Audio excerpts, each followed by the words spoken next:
വക്കീലെ നമസ്കാരമുണ്ട്. എന്താ അത്യാവശ്യമായി വരാൻ പറഞ്ഞത്? പഠിച്ച പണി 18 പറ്റിയിട്ടും അവരെ 3 ഒതുക്കാൻ പറ്റിയില്ല അല്ലേ? 18 വരെ പോയിട്ടില്ല, അത് തുടങ്ങാൻ പോകുന്നതേ ഉള്ളൂ. എന്നാ അവന്മാരെ 19 കാലെടുത്ത് വെച്ചു കഴിഞ്ഞു. തെളിച്ചു പറ വക്കീലെ, പ്രഷർ കൂടും. ഇപ്പൊ കേസ് ഇത് സിവിലാണ്. പക്ഷെ അവരൊന്ന് പിടിമുറുക്കിയാല് സംഭവം ക്രിമിനൽ ആവും. ഓ എന്റെ പറശ്ശിനിക്കടവ് മുത്തപ്പ, വിഗ്രഹം മാറ്റാൻ ഒരു വഴി പറഞ്ഞു തരണേ. പേടിക്കാതിരും എന്നെ. ഇത് അവരുടെ വക്കീല് മാത്യു വർഗീസിന്റെ ഓഫീസിൽ നിന്ന് കിട്ടിയ ഒരു ന്യൂസ് വെച്ച് ഞാൻ പറയുന്നതാണ്. ന്യൂസ് ശരിയാവണമെന്നില്ലല്ലോ, എന്നാലും നമ്മളൊരു തടയിടുന്നത് നല്ലതാണ്. പറഞ്ഞോളൂ. യുദ്ധം കഴിഞ്ഞിട്ട് കിടങ്ങി കുഴിച്ചിട്ട് കാര്യമില്ലല്ലോ. സ്വത്ത് ഭാഗം വെക്കുന്നതിന് മുമ്പ് സ്വന്തം മകൻ, അതായത് അജയൻ, അച്ഛനെ പറ്റിച്ചാണ് ഈ രേഖ ഉണ്ടാക്കിയെന്ന് വന്നാലേ ഞാൻ നേരത്തെ പറഞ്ഞ ക്രിമിനൽ കേസ് വരത്തുള്ളൂ. ഓഹോ, അങ്ങനെ ഒരു ബുദ്ധി അയാളുടെ വക്കീല് വഴി പിള്ളയുടെ തലേ കയറിയ അയാൾക്ക് നിയമത്തിന്റെ മുമ്പിൽ സഹതാപം കിട്ടുന്ന ഏറ്റവും വലിയ പോയിന്റ് ആയിരിക്കും ഇളയ മോളുടെ കല്യാണം. നമ്മുടെ നിയമം എപ്പോഴും പെണ്ണുങ്ങൾക്ക് അനുകൂലമാണല്ലോ. അതുകൊണ്ട് നിശ്ചയിക്കപ്പെട്ടിരിക്കുന്ന ആ കല്യാണം ഉടനെ ഒന്നും നടക്കാൻ പാടില്ല. എത്ര കണ്ട് നീട്ടി വെക്കാൻ പറ്റുമോ അത്ര കണ്ട് നീട്ടി വെപ്പിക്കുക. പിടി കിട്ടിയോ? കിട്ടി വക്കീലെ, പിടി കിട്ടി. എന്നാ ചെന്ന് അതിനുള്ള വഴി ആലോചിക്കുക. ഓക്കെ.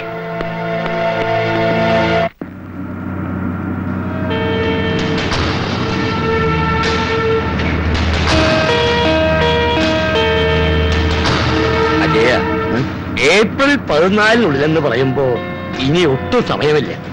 എനിക്കതാ ഒരു അസ്വസ്ഥത. എന്തൊക്കെ പറഞ്ഞാലും അജയന്റെ സഹോദരിയല്ലേ. കല്യാണം ഒന്ന് നീട്ടി കിട്ടിയിരുന്നെങ്കിൽ നമുക്കത് ഭംഗിയായി നടത്തിക്കൊടുക്കായിരുന്നു. നീട്ടിവെക്കാന്ന് പറഞ്ഞാ അതെങ്ങനെയാ? നമുക്ക് ചെക്കന്റെ വീട്ടുകാരോട് നേരിട്ട് സംസാരിച്ചാലോ? അത് വേണോ? ദിവസം അല്പം ഒന്ന് അങ്ങോട്ട് തള്ളുക, അത്ര നമ്മൾ പറയുന്നുള്ളൂ. അവരെ സമ്മതിച്ചാൽ നമുക്കത് വലിയ കാര്യമായി. ശ്രമിച്ചു നോക്കാം.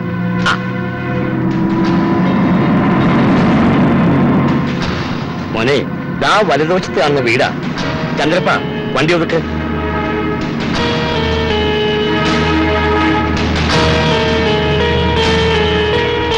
നിക്ക്, ഞാൻ ആദ്യം പോയി സംസാരിക്കാം, എന്നിട്ട് മോൻ വന്നാ മതി.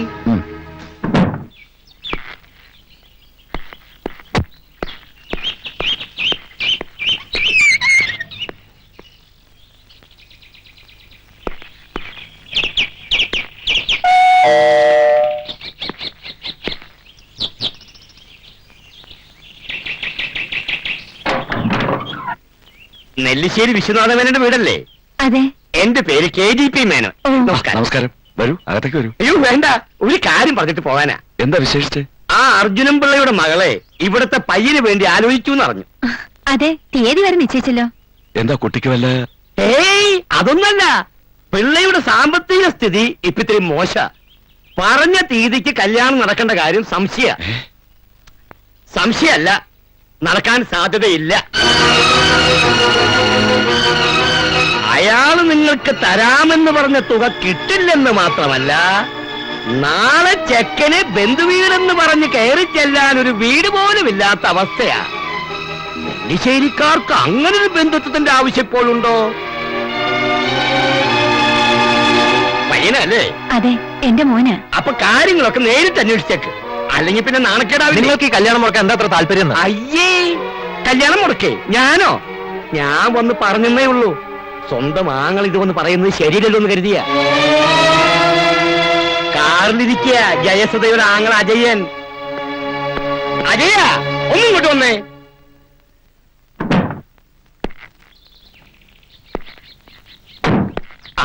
വിവരങ്ങളൊക്കെ ഞാൻ പറഞ്ഞിട്ടുണ്ട്. ഇനി ഒരു തീരുമാനം എടുക്കേണ്ടത് നിങ്ങളാ. പറഞ്ഞെന്ന് മാത്രം. എന്നാ പിന്നെ ഞങ്ങൾ ഇറങ്ങട്ടെ. നമസ്കാരം കേട്ടോ. പോവാൻ മോനെ. ഇനിയിപ്പോ എന്താ ചെയ്യാ?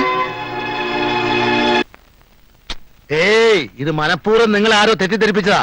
വേറെ ആരുമല്ല, കല്യാണപ്പെണ്ണിന്റെ സഹോദരൻ തന്നെ നേരിട്ട് വന്ന് പറഞ്ഞ കാര്യമല്ലേ. ഇവരെന്താ വിശ്വസിക്കാതിരിക്കണം? നിങ്ങളുടെ കാല് പിടിച്ച് അപേക്ഷിക്കാണ് ഈ കല്യാണം വേണ്ടാന്ന് വെക്കരുത് എന്ന് പറഞ്ഞാൽ എങ്ങനെയാ? സാമ്പത്തികം നിങ്ങൾ ബുദ്ധിമുട്ടിലാണെന്നുള്ള സത്യമല്ലേ?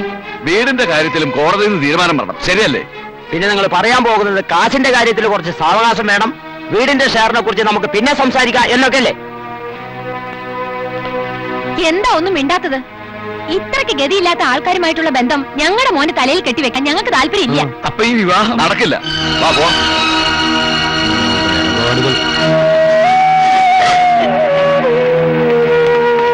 പോകാൻ വരട്ടെ.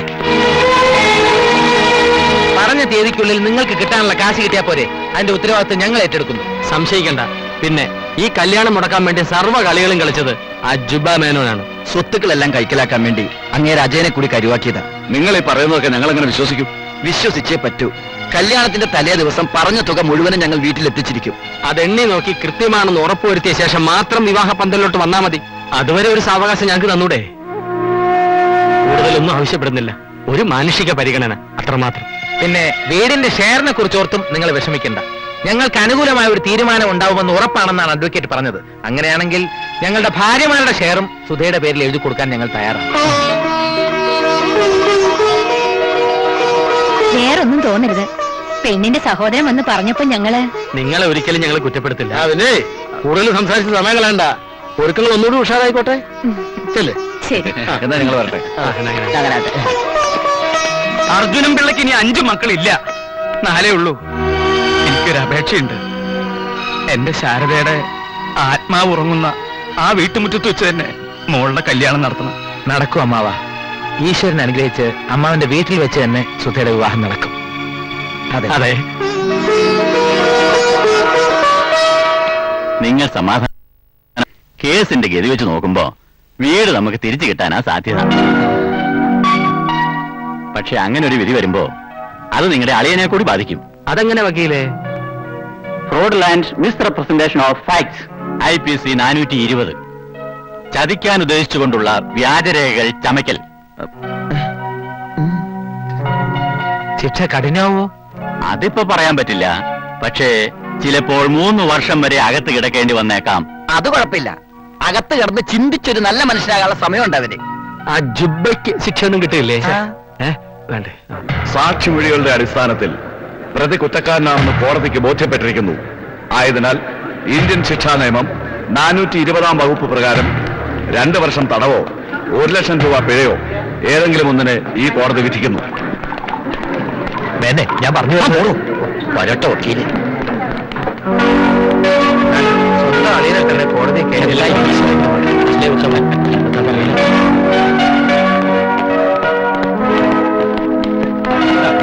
വക്കീലൊന്നും ജയിച്ചൊന്നും വരുന്നുണ്ട്. ഇതിനെല്ലാം എണ്ണി ഞാൻ പകരം ചോദിക്കും. ഓർത്തോ? വേണ്ട. നിന്റെ കൈയൊക്കെ ഞങ്ങളോട് വേണ്ട. ഇനിയെങ്കിലും നിന്റെ തെറ്റുകൾ മനസ്സിലാക്കാൻ ശ്രമിക്കണം. ഞങ്ങൾക്ക് നിന്നോട് ഒരു വിരോധമില്ല. ഇനിയെങ്കിലും നീ എല്ലാം പറഞ്ഞ് ഞങ്ങളോട് സ്നേഹത്തോടെ പെരുമാറാൻ നോക്കും. അങ്ങനെ ഇപ്പൊ മറക്കണ്ട. നിങ്ങൾ എന്നോട് ചെയ്ത് എന്നും എന്റെ മനസ്സിലുണ്ടാവും. കളഞ്ഞിട്ട് വാ ചെയ്യാ. ഈ തെരുവ് പട്ടികളുടെ കൂടെ കിടന്ന് കടിപിടി കൂടാൻ നിനക്ക് നാണാവില്ലേ? അല്പം കൂടി മാന്യമായിട്ട് സംസാരിക്കണം എന്ന്. ഇല്ലെങ്കിലോ താൻ പട്ടി തന്റെ അപ്പം പട്ടി, തന്റെ അപ്പൂപ്പം പട്ടി, തന്റെ തറവാട് പട്ടി തറവാട് ചൊറിയാനെടുത്ത് ചൊറിയാൻ എന്താ ചെയ്യണമെന്ന് എനിക്കറിയാം. വേണം. ഇതിന് നിങ്ങൾ പശ്ചാത്തപിക്കേണ്ടി വരും. പശ്ചാത്തപിക്കുന്ന ആരാണ് നമുക്ക് കാണാം. ഓ കാണാം കാണാം നിങ്ങളെ ഞാൻ കണ്ടോളാം. എന്തോന്ന് കാണാൻ?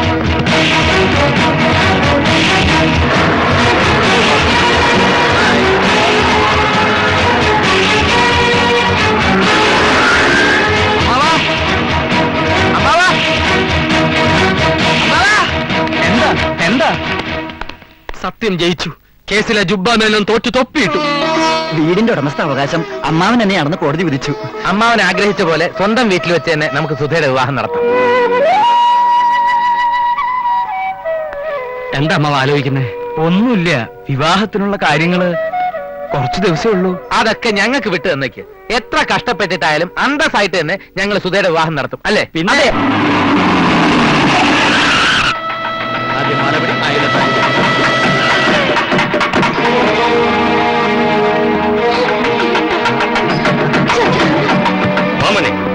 ദൈവം ഇത് നിൽക്കും. അജയ, പ്രശ്നം ഉണ്ടാക്കരുത്. നടക്കാൻ പോകുന്ന നിന്റെ പെങ്ങളുടെ കല്യാണമാണ്. ഇപ്പൊ അവന് അങ്ങനെയുള്ള ബന്ധങ്ങളൊന്നുമില്ല.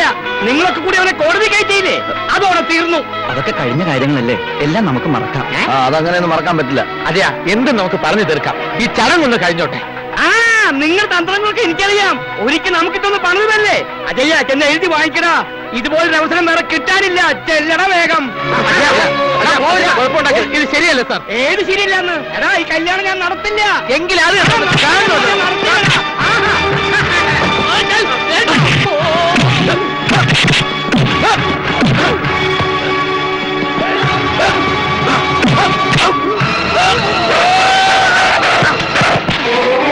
എന്താണ് പ്രശ്നം? അജയ, ഒന്നും അജയ പറയുന്ന നീയൊക്കെ എന്താ വിചാരിച്ചത് ഞാനിന്ന് ഇരുമ്പഴിക്കുള്ളിൽ കഴിയുന്നു.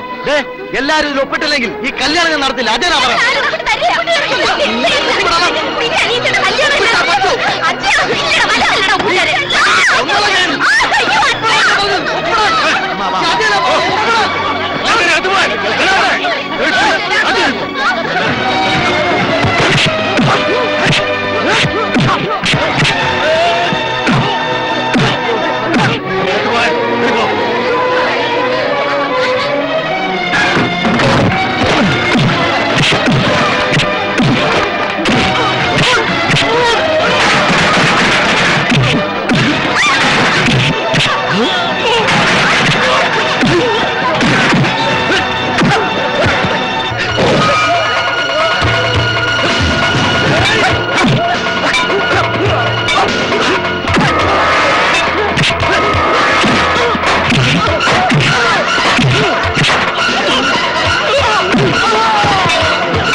തറവാട് നിലനിർത്താൻ ഒരാന്തരി വേണമെന്ന് ഏതൊരച്ഛനെയും പോലെ ഞാനും ഒന്ന് മോഹിച്ചു പോയി.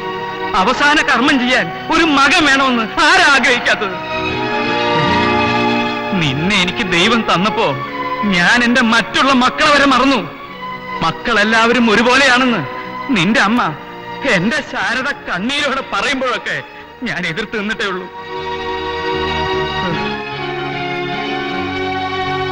എല്ലാ മക്കളെക്കാൾ കൂടുതൽ സ്വത്തും പണവും ഒക്കെ ഞാൻ നിനക്ക് തന്നു. പക്ഷേ നിനക്ക് വേണ്ടി എന്തും സഹിക്കാൻ തയ്യാറായ നിന്റെ അച്ഛന്റെ മനസ്സിനെ നീ വേദനിപ്പിച്ചു. എനിക്ക് വയ്യ, ഇതിൽ കൂടുതൽ എനിക്ക് സഹിക്കാൻ വയ്യ.